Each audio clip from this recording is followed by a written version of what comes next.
Mumbai Indians, Sunrisers Hyderabad দুইটা দলই তারকায় ঠাসা। দুইটা দলেরই এইবারের আইপিএল এর শুরুটা হয়েছিল অনেক বড় প্রত্যাশা নিয়ে এবং দুইটা দলেরই আইপিএল এর শুরুটা যাচ্ছে তাই বলা যায়। তো মনে করেন প্রথম 5 ম্যাচের মধ্যে দল দুটো মাত্র একটা করে খেলা জিতেছিল, তবে 6 নাম্বার ম্যাচ এই দুটো দলই জিতেছিল এবং সেইখান থেকে কনফিডেন্স নেওয়ার অনেক কিছু ছিল, কেননা মুম্বাই ইন্ডিয়ান্স হারিয়েছিল দিল্লি ক্যাপিটালসকে যারা দুর্দান্ত ফর্মে রয়েছে, আর সানরাইজার্স হায়দ্রাবাদ হারিয়েছিল পাঞ্জাব কিংসকে, সেইটাও 245 রান তাড়া করে। তো পরের ম্যাচটাতে যখন এই দুইটা দল মুম্বাই ইন্ডিয়ান্স এবং সানরাইজার্স হায়দ্রাবাদ মুখোমুখি হলো, কারা মোমেন্টামটা ক্যারি করতে পারে সেটা একটা দেখার বিষয় ছিল এবং সেইখানটাতে মুম্বাই ইন্ডিয়ান্স সফল হয়েছে, সানরাইজার্স হায়দ্রাবাদ ব্যর্থ হয়েছে। মুম্বাই এই ম্যাচটা 4 উইকেটে জিতে টুর্নামেন্টে তাদের তৃতীয় জয় শুধু তুলে নেয়নি, বরং প্লে অফে ওঠার ক্ষেত্রে টুর্নামেন্টের পরের অংশের জন্য কনফিডেন্সের জ্বালানি হিসাবেও এটা নিঃসন্দেহে কাজ করবে তাদের জন্য। সানরাইজার্স হায়দ্রাবাদের সিজনটা যেরকম কাটছে অধারাবাহিকতায়, হিট অ্যান্ড মিস, এবং এক্স্যাক্টলি সেইটা এই ম্যাচেও অব্যাহত থাকলো, সেইটা তাদের ব্যাটিং দিয়ে সবচেয়ে ভালোভাবে বোঝা যায়।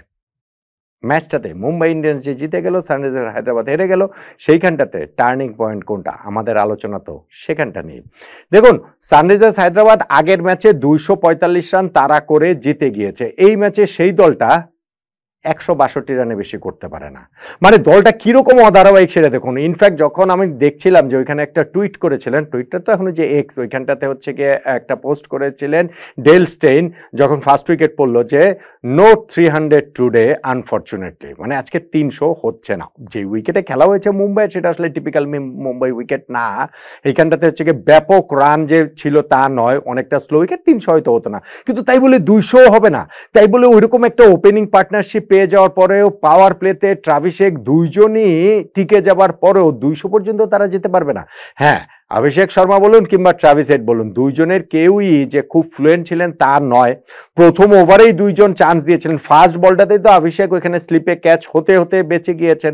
ট্রাভিস হেডের বলটাও হচ্ছে কি ফিল্ডারের একটুখানি সামনে পড়েছে এবং দুইজনই ইনিংস জুড়ে স্ট্রাগল করেছেন। তারপরেও তো পাওয়ার প্লেটা তারা থ্রু করেছিলেন, তারপরেও তো 8 ওভার পর্যন্ত পার্টনারশিপটা নিয়ে গিয়েছিলেন।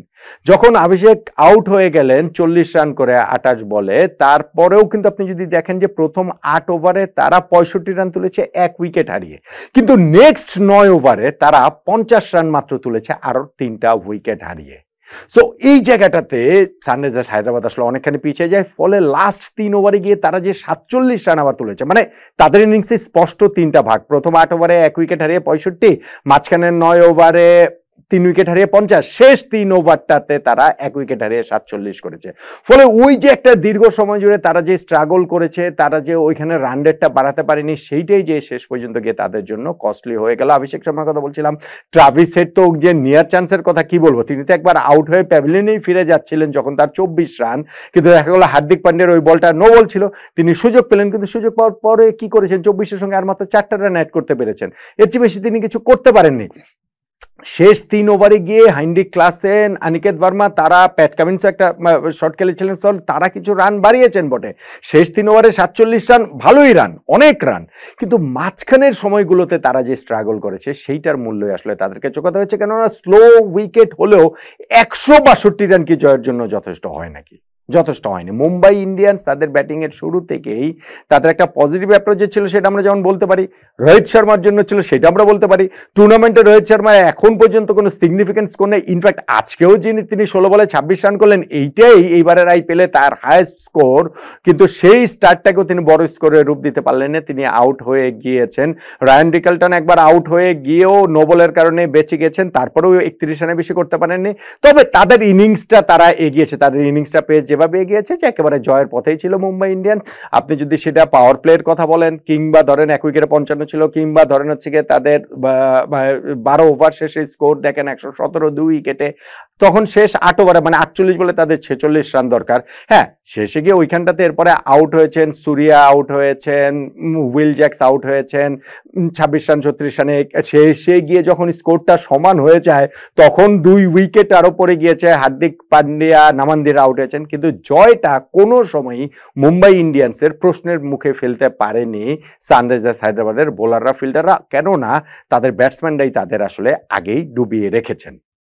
এইখানটাতে একটা সিগনিফিকেন্ট টার্নিং পয়েন্টের হিসাবটাতে আপনি যদি করেন, সেটা হচ্ছে কি টস জিতেছে এখানে মুম্বাই ইন্ডিয়ান্স, এবং টস জিতে তারা যে প্রতিপক্ষকে আগে ব্যাটিং এর আমন্ত্রণ জানিয়েছে স্লো উইকেটটাতে, সেটা একটা গুরুত্বপূর্ণ।